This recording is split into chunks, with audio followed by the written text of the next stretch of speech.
नमस्कार दोस्तों, 2019 के लोकसभा चुनाव से जुड़ी इस वक्त की बेहद बड़ी खबर आ रही है, जहां पर योगी आदित्यनाथ को लगा है बड़ा झटका और पूर्व नौसेना प्रमुख ने लिख दिया है चुनाव आयोग को खत। इसी के साथ दूसरी बड़ी खबर में आपको बताएंगे कि राफेल मुद्दे पर घिर सकती है भारतीय जनता पार्टी। कांग्रेस पार्टी ने किया बड़ा ऐलान और कहा सत्ता में आए तो राफेल समेत सभी डील की करेंगे यहां पर जांच। और तीसरी बड़ी खबर में आपको बताएंगे कि उत्तर प्रदेश में भारतीय जनता पार्टी को बेहद बड़ा झटका और राज बब्बर के नेतृत्व में यहां पर 17 किसान नेताओं ने समर्थन दे दिया है कांग्रेस पार्टी को।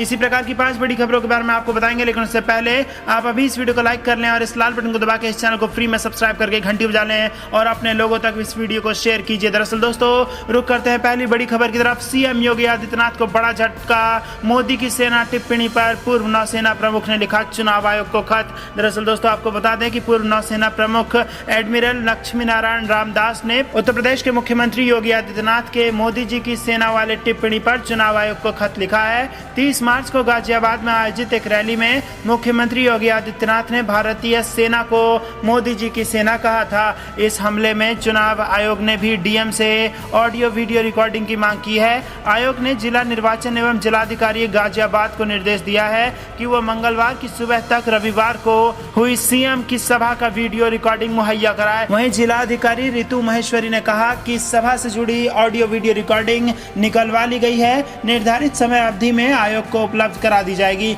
आयोग ने योगी द्वारा सेना संबंधी दिए बयान पर आपत्ति जताई है। दरअसल सीएम ने रविवार को गाजियाबाद से भाजपा उम्मीदवार जनरल वीके सिंह की चुनावी सभा में कहा था कि पिछली सरकारों के समय आतंकियों को बिरयानी खिलाई जाती थी, लेकिन अब मोदी की सेना आतंकियों को गोली खिला रहे हैं। तो दोस्तों, मोदी की सेना शब्द यहाँ पर इस्तेमाल किया, जिसको कहीं ना कहीं सेना के प्रति अपमान बता रही है विपक्ष और भारतीय जनता पार्टी ने, या फिर यूं कहिए कि योगी आदित्यनाथ ने सेना का कथित तौर पर अपमान किया है। और ऐसे में पूर्व नौसेना प्रमुख ने लिख दिया है चुनाव आयोग को खत और चुनाव आयोग ने भी कर लिया है रिपोर्ट तलब। तो दोस्तों, बेहद बड़ी खबर उत्तर प्रदेश से आ रही है, जहां पर योगी आदित्यनाथ को लग सकता है बड़ा झटका। रुक करते हैं अगली बड़ी खबर की तरफ। कांग्रेस सत्ता में आई तो राफेल समेत बीते सालों के सभी सौदों की होगी जांच। दी है दोस्तों, राफेल का मुद्दा फिर से भारतीय जनता पार्टी की मुश्किलें बढ़ सकता है और अब कांग्रेस पार्टी ने एक बड़ा ऐलान कर दिया है। कांग्रेस अध्यक्ष राहुल गांधी ने लोकसभा चुनाव 2019 के महासंग्राम के लिए घोषणा पत्र जारी कर दिया है। प्रेस कॉन्फ्रेंस के जरिए एक एक कर पार्टी बड़े वादों का पिटारा खोल रही है। इसे जन आवाज का नाम दिया गया है। सोनिया गांधी, प्रियंका गांधी और पूर्व प्रधानमंत्री मनमोहन सिंह भी राहुल गांधी के साथ मौजूद रहे और घोषणा पत्र के कवर पेज पर लिखा गया है कि हम निभाएंगे। 55 पन्नों के घोषणा पत्र को 6 हिस्सों में बांटा गया है: काम, दाम, शान, सुशासन, स्वाभिमान और सम्मान। राहुल गांधी ने कहा कि घोषणा पत्र को बंद दरवाजों के पीछे नहीं, जनता के बीच जाकर तैयार किया गया है। जिस तरह कांग्रेस के चुनाव चिन्ह हाथ में 5 उंगलियां हैं, उसी तरह हमारे घोषणा पत्र में 5 बड़ी बातों का जिक्र है। किसान और रोजगार इस देश में सबसे बड़े मुद्दे हैं। दरअसल दोस्तों, तमाम बड़े वादों की फहरिस्त है जो कि कांग्रेस पार्टी ने देश की जनता से की है और 2019 के लोकसभा चुनाव से पहले अपना मैनिफेस्टो जारी कर दिया है। लेकिन इसमें एक वादा ऐसा है जो कि भारतीय जनता पार्टी की मुश्किलें बढ़ा सकता है। दरअसल दोस्तों, कांग्रेस पार्टी ने बड़ा वादा किया है कि अगर सत्ता में आए तो राफेल डील की जांच होगी और इसी के साथ तमाम डील जो कि पिछले 5 सालों में एनडीए की सरकार ने की है उसकी जांच कराएगी कांग्रेस की सरकार। आपको बता दें कि राहुल गांधी पिछले कई रैलियों में लगातार भारतीय जनता पार्टी को राफेल डील को लेकर कोसते आए हैं और इसी के साथ ये आरोप लगाते आए हैं कि देश की जनता का पैसा पीएम मोदी ने अपने दोस्त अंबानी की जेब में डाल दिया और 30,000 करोड़ के घोटाले का नाम बताते आए हैं राफेल डील को। और अब अपने घोषणा पत्र में कर दिया है देश की जनता से एक बेहद बड़ा ऐलान, जिसके तहत उन्होंने कहा कि अगर कांग्रेस पार्टी सत्ता में आती है तो वो बीते 5 सालों में जितनी भी डील्स की है भारतीय जनता पार्टी ने, उन सभी की जांच कराएंगे और राफेल की जांच तो होगी ही होगी। तो दोस्तों, ऐसे में बड़ी वादों की फहरिस्त लगा दी है यहाँ पर कांग्रेस पार्टी ने। हर साल 20% गरीबों को न्याय योजना के तहत 72,000 रुपए सालाना, मार्च 2020 तक 22 लाख खाली पड़े पदों को भरा जाना, युवाओं को पक्का रोजगार देना, जीएसटी को आसान बनाना, मनरेगा में 100 दिन से बढ़ाकर 150 दिन की रोजगार गारंटी देना, 3 साल तक नए कारोबारों को किसी मंजूरी की जरूरत नहीं, ग्राम पंचायत में 10 लाख नौकरियां, जीडीपी का 6% शिक्षा के लिए खर्च होगा। ऐसे करके बड़े वादे किए हैं कांग्रेस पार्टी ने देश की जनता से, जिससे कहीं ना कहीं 2019 के लोकसभा चुनाव की रेस में आगे निकल निकलते दिखाई दे रही है कांग्रेस पार्टी और बड़ा झटका भारतीय जनता पार्टी को दे दिया है। और जिस प्रकार से हिंदू मुसलमान और पाकिस्तान के नाम पर एजेंडा चल रहा था, उस पूरे मुद्दे को, चुनावी मुद्दों को अब गरीब बेरोजगार से जोड़ दिया है राहुल गांधी ने और कांग्रेस पार्टी ने। अब कम से कम चुनावी मुद्दे यही होने वाले हैं और बेरोजगारी को बड़ा चुनावी मुद्दा बताते आई है कांग्रेस पार्टी। और इसी के साथ एक साल के अंदर 22 लाख खाली पड़े पदों को भरने का वादा कर दिया है कांग्रेस पार्टी ने। तो दोस्तों ये बेहद बड़ी खबर निकल के आ रही है। रुक करते हैं अगली बड़ी खबर की तरफ।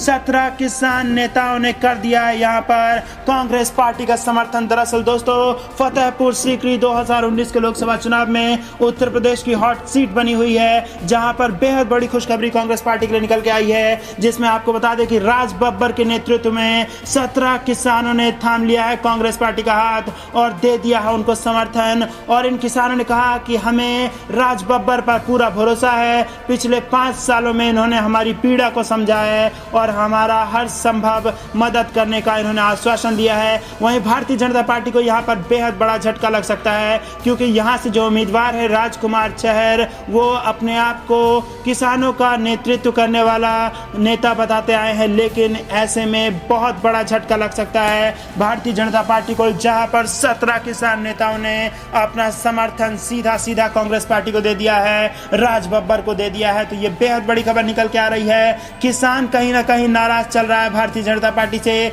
कमोवेश यही स्थिति पश्चिमी उत्तर प्रदेश में भी देखने को मिल रही है, जहां पर गन्ना किसान समेत आलू का किसान भी भारतीय जनता पार्टी से नाराज चल रहा है और ये कहता हुआ दिखाई दे रहा है कि अगर गन्ना का भुगतान नहीं तो फिर वोट नहीं। तो दोस्तों पश्चिम उत्तर प्रदेश में भारतीय जनता पार्टी की मुश्किलें बढ़ सकती हैं और एक बड़ी सीट फतेहपुर सीकरी, यहां पर लगा है भाजपा को बड़ा झटका और 17 किसान नेताओं ने समर्थन दे दिया है कांग्रेस पार्टी को। रुक करते हैं अगली बड़ी खबर की तरफ।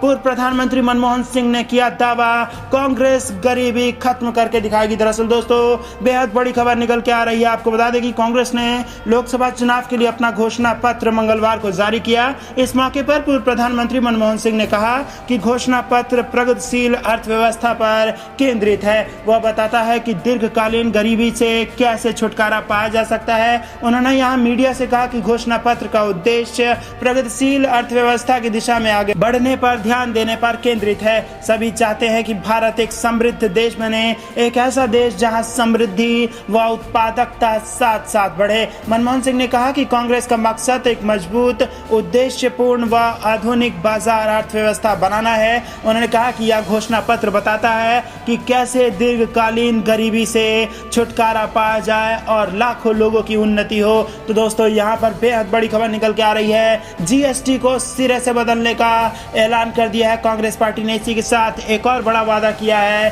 कि अगर कल आप बिजनेसमैन बनना चाहें तो आपको अपने व्यवसाय के लिए पहले 3 साल तक किसी से कोई अनुमति लेने की आवश्यकता नहीं होगी। तो ऐसे में देश में अर्थव्यवस्था पर जबरदस्त यहाँ पर फायदा देखने को मिल सकता है और कांग्रेस पार्टी ने अपने घोषणा पत्र में तमाम बड़े मुद्दों को उठाया है, जिस पर भारतीय जनता पार्टी बैकफुट पर धकेली जा सकती है। रुक करते हैं अगली बड़ी खबर की तरफ। पीएम मोदी के हिंदू कार्ड पर कांग्रेस का पलटवार, देश में नफरत के कांटे बो रहे हैं पीएम, चुनाव आयोग ले इसका संज्ञान। दरअसल दोस्तों आपको बता दें कि कांग्रेस अध्यक्ष राहुल गांधी के अमेठी के साथ केरल की वायनाड सीट से लोकसभा चुनाव लड़ने के फैसले पर निशाना साधने के दौरान पीएम मोदी द्वारा हिंदू कार्ड खेलने की कोशिश पर पलटवार करते हुए कांग्रेस ने कहा है कि पीएम मोदी को न भूगोल की जानकारी है, न इतिहास की, न स्वतंत्रता संग्राम की और न इस देश के गंगा जमुनी तहजीब की। कांग्रेस नेता रणदीप सुरजेवाला ने कहा कि पीएम मोदी भारत की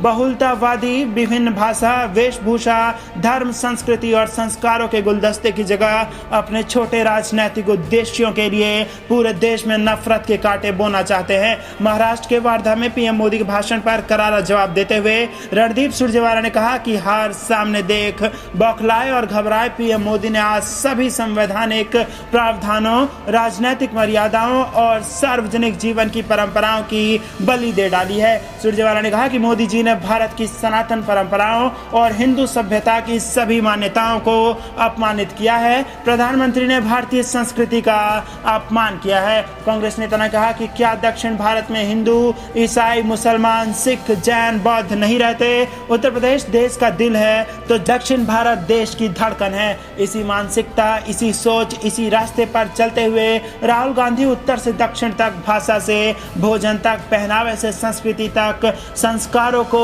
एक सूत्र में बांधने का प्रयास कर रहे हैं और प्रधानमंत्री धर्म, जाति, भाषा, वेशभूषा, संस्कृति, जीवन की शैली के आधार पर इस देश को एक विषैले तरीके से बांटना चाहते हैं। उन्होंने आगे कहा कि नरेंद्र मोदी ने आज बापू की धरती वर्धा में कांग्रेस अध्यक्ष राहुल गांधी के वायनाड से चुनाव लड़ने पर प्रश्न उठाकर देश की सनातन परंपरा को चुनौती दे दी है। उन्होंने देश के स्वतंत्रता सेनानियों और अंग्रेजी हुकूमत से लड़ते हुए स्वतंत्रता संग्राम में कुर्बान हुए वीरों, उनकी कुर्बानी को अपमानित करने का नाकाबिले माफी का काम किया है। मोदी जी को ना भूगोल की जानकारी है, ना इतिहास की, ना स्वतंत्रता संग्राम की और ना इस देश की गंगा जमुनी तहजीब की। तो दोस्तों, ये थी दिन भर की कुछ बेहद जरूरी और बड़ी खबरें। अंत तक बने रहने के लिए आप सभी का बहुत बहुत धन्यवाद। आप देख रहे थे आपका अपना चैनल